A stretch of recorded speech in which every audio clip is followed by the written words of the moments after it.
नमस्कार। आज हम सत्येंद्रम शुभम से प्राप्त विचारों के आधार पर शरीर के एक बहुत ही खास ऊर्जा केंद्र पर बात करेंगे। ये है आज्ञा चक्र। कई लोग इसे तीसरी आंख भी कहते हैं। जी बिल्कुल। अब देखिए, शरीर में चक्र तो कई हैं, है ना? और अक्सर सुनते हैं कि ध्यान मूलाधार से शुरू करो। लेकिन सत्येंद्रम शुभम से मिले विचारों में आज्ञा चक्र मतलब छठे चक्र पर इतना जोर क्यों दिया गया है? इसे ध्यान शुरू करने के लिए इतना अहम क्यों माना है? तो आज इसी की थोड़ी गहराई में उतरते हैं। हाँ, ये बहुत दिलचस्प सवाल है और सत्येंद्रम शुभम से प्राप्त विचारों के अनुसार इसका खास महत्व है। ये सिर्फ कोई एक बिंदु नहीं है शरीर में, ये चेतना के विस्तार का, अपने आप पर नियंत्रण पाने का और अंदर से मार्गदर्शन पाने का एक बहुत शक्तिशाली केंद्र है।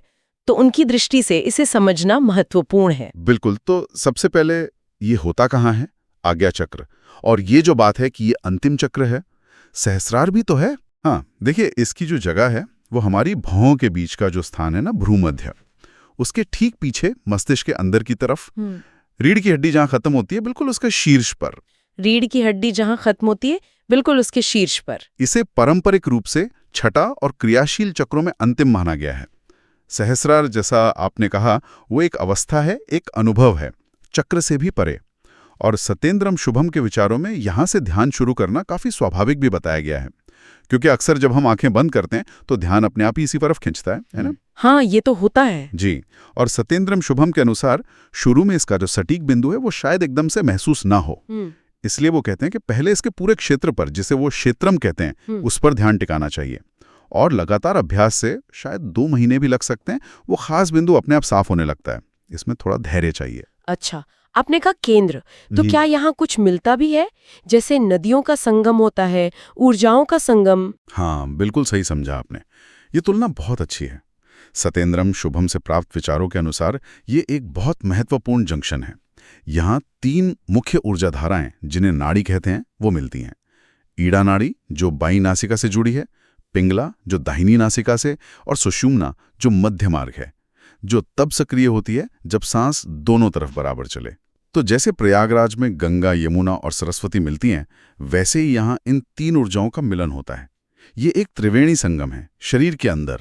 और कहा जाता है इसी संगम पर जब मन टिक जाता है तो वो शांत और निर्मल होने लगता है। चेतना यहीं से एकीकृत होकर ऊपर उठती है सहस्रार की ओर। अच्छा, तो यहाँ ध्यान लगाने से, मन टिकाने से होता क्या है? मतलब चेतना पर क्या असर पड़ता है? देखिए, सत्येंद्रम शुभम के विचारों के अनुसार इसका बहुत गहरा असर होता है। जब मन इस चक्र पर सधने लगता है तो व्यक्तित्व में, हमारी चेतना में बदलाव आने शुरू होते हैं। जो हमारा मैं का भाव है, अहंकार जिसे कहते हैं, और उसी से जुड़ा जो द्वैत भाव है कि मैं अलग हूं और बाकी सब अलग, ये कमजोर पड़ने लगता है। ये तो बहुत बड़ी बात है। जी हाँ। और समाधि तक पहुंचने के लिए या परम चेतना से जुड़ने के लिए इस द्वैत का मिटना बहुत जरूरी है।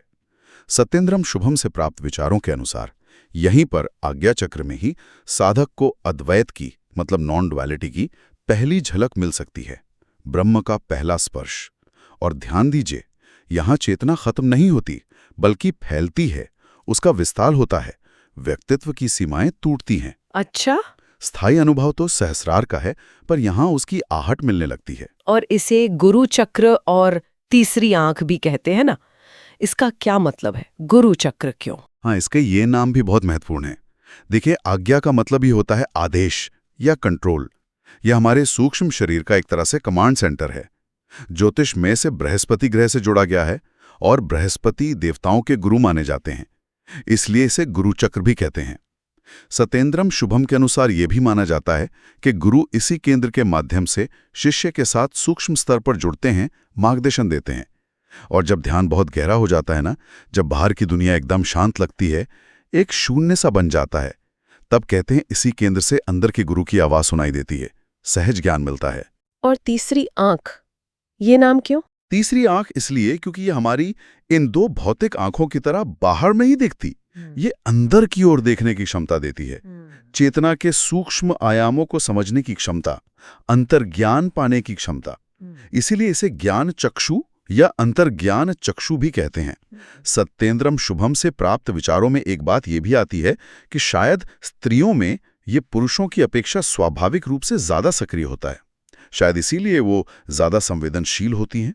अच्छा, दिलचस्प है। हाँ, एक छोटा सा प्रयोग भी बताते हैं। अगर आप आंखें बंद करके अपनी उंगली को बिना छुए बिल्कुल भौहों के बीच लाएं, तो कई बार उसकी मौजूदगी महसूस होती है। ये इस जगह की संवेदनशीलता को दिखाता है। ये सब बहुत ही रोचक है, लेकिन अब वो सवाल जो शुरू में उठाया था, सतेंद्रम शुभम से प्राप्त विचारों के अनुसार ध्यान यहीं से क्यों शुरू करें, मूलाधार से क्यों नहीं, जैसा कि अक्सर कहा जाता है? हाँ, ये उनके विचारों का एक बहुत ही अहम और शायद थोड़ा अलग पहलू है।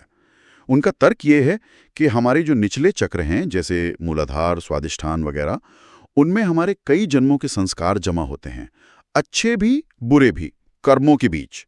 जब हम सीधे उन चक्रों को जगाने की कोशिश करते हैं, तो ये जो दबी हुई चीजें हैं, ये बहुत ताकत से ऊपर आ सकती हैं।